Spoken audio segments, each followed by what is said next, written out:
Thank you very much. First of all, my great admiration goes to all of you. Because of the fact that looking at the constraint of time and the limitation of time, the kind of work that you could produce, I'm really impressed, I must tell you. I thought that it could be something very superficial and just slightly touch upon, because obviously, for obvious reasons, we had very little time. And most of the times it was me who was speaking and you were at the receiving end. So it was good that the person who is presenting should also come at the receiving end and listen to the other side's point of view. That way it was a fabulous experience.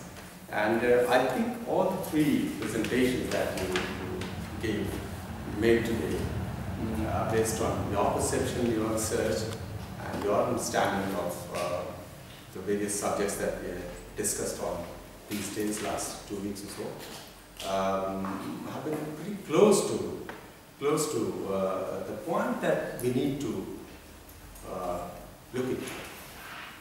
After all these discussions that we are doing in the cross-cultural context of globalization, or in the context of globalization with cross-cultural issues, there are certain things which are very superficial, which are on the surface, which each one of us can probably identify that, yeah, it's all because of the global and cross-cultural globalization that we have this kind of cross-cultural influences.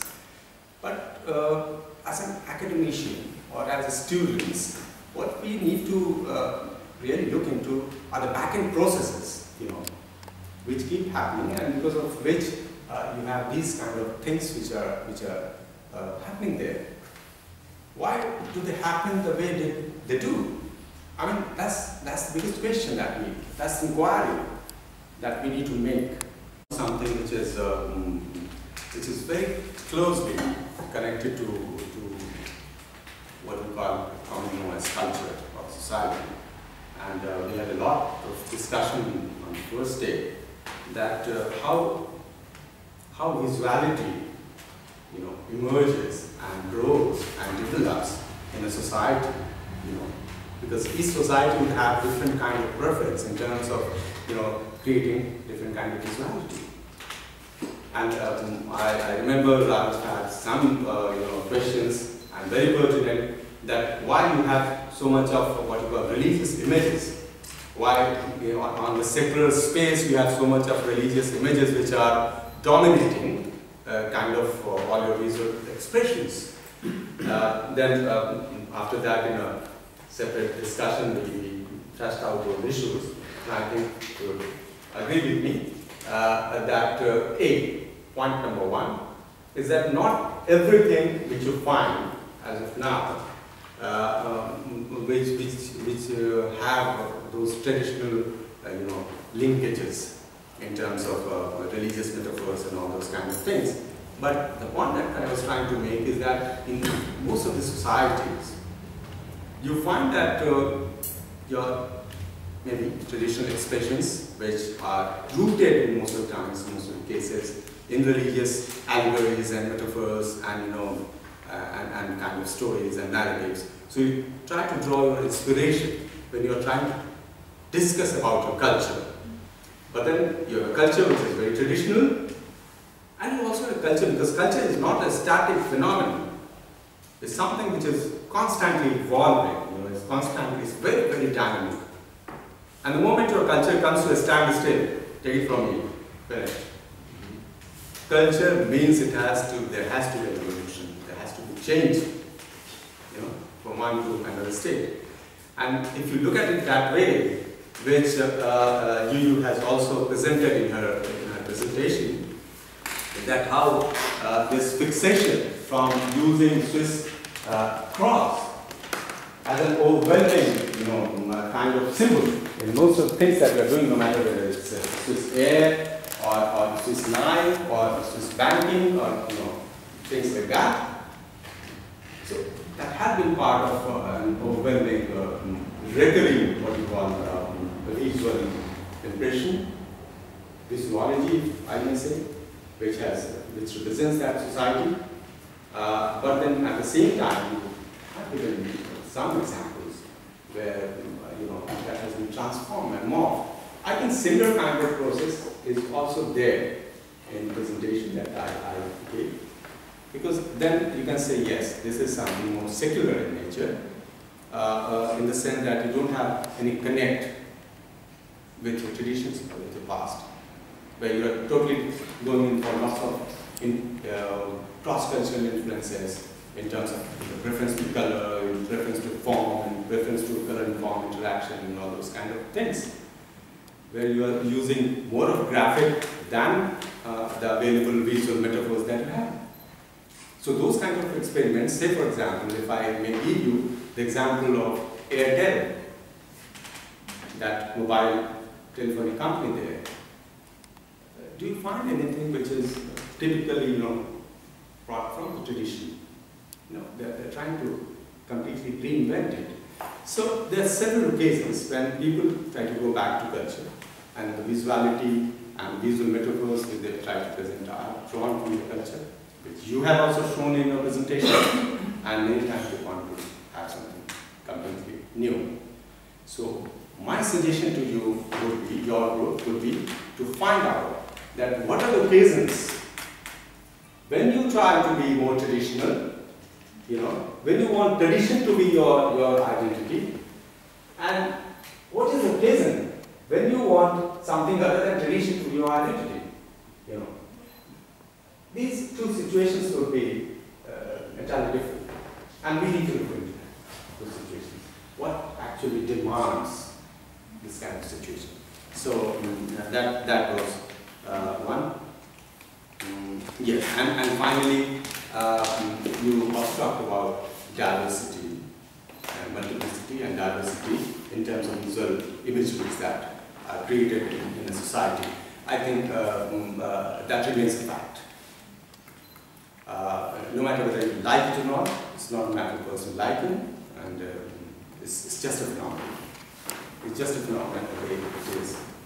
Because of diversity, you will have diverse ideas, and particularly in a society which is much more open, much more democratic, which gives lots of space for people for their personal and social expressions. I think this kind of, you will not have one unified kind of, visual identity, or say, visual metaphor or things like that. You will have multiplicity, and which will go for a change in this global cross-cultural scenario. Cross-cultural perspective, Bollywood. So first, on behalf of our team, I would like to thank you for the week. So much. For the opportunity to research Bollywood more in depth. We try to make a conclusion and to finish our presentation. So I think it's difficult in such a short presentation to be exhaustive about the many cross-cultural themes emerging from a comparison between Indian movies and Western movies, or more precisely about Hollywood blockbusters, but there could even be a comparison with commedia, or so we just took one genre. First of all, we see a trend toward homogenization globally within the movie industry, aiming at the large audience and the general public. It comes together with globalization, or the fact that populations of large cities of this world have more and more in common and are part of a global and unifying community. Second, as Mihir said yesterday, Bollywood movies aim to paint more aspects of human emotions than reflect about the complexity of the society or social structures, which are the roots of these emotions. On the other hand, we believe Hollywood productions focus more on these social conditions, such as poverty, crime, racial conflicts, etc. Furthermore, we think that Bollywood and Hollywood films take different approaches to deal with or highlight the threats to their culture and traditions. We believe that typical Bollywood movies take more of an inside view, or in other words, are a view driven by emotion, internal conflicts or relations to the family, the community, culture or traditional values versus global values. On the other hand, we see Hollywood mainstream production as taking more a nation and an outside view. In other words, a typical Hollywood plot would highlight a nation or a system being attacked by outsiders, so which can either be extraterrestrial or simply take form of other nations or systems. In these movies, a single hero is often the savior of the nation, maybe a little bit like Christ, like Messias, the savior, the rescuer of the world. I have tried to find out of our view or of some views of directors in India and our directors, how they look or what they can say to Indian films. And I have found out something from Federico Fellini, very famous Italian director, important director actually for the film history.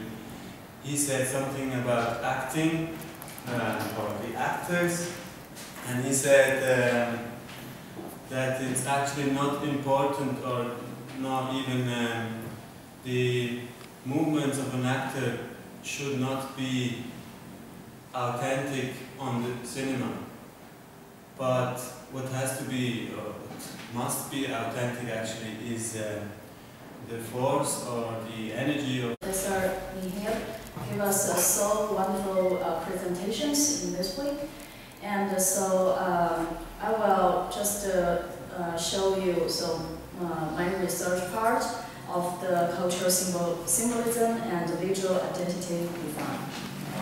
And so, first of all, I would like to very briefly introduce the history of the flag of Switzerland. So, to introduce you to the emblem of Basel, Baselstadt. Also, it is composed of a knob and 3 tips.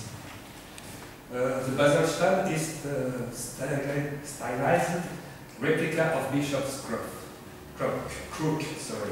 The Bishop's crook represents the staff of Moses. Around 1100, the Baselstadt was first depicted as emblem on the coins issued by bishops of Basel. Since 15th century, the emblem order has been of mythical creature, the basilisk, dragon. Either maybe then one of this topic do bring it at the end of the atelier, or is there here maybe a short brainstorming all together that we think maybe this is really worth it, that we want to, well, this particular subject would be for us something to work on. But what I think would be great if we could work on then HyperWerk and India parallel. That would be very nice. So, Sure. but of course we don't know. We don't know the other students on the other side. But that was an idea to develop something parallel, and maybe at one point they would Sure. get together. Maybe someone from this group goes to India. I don't know. And then, or after, come back here. That was what I had in mind. Yeah. Very true. What could you do about that, Mihir? What can I do about it? I can certainly look for more opportunities for you, yeah, certainly. Sorry? I can certainly look for more opportunities and where we can really work on this kind of a format.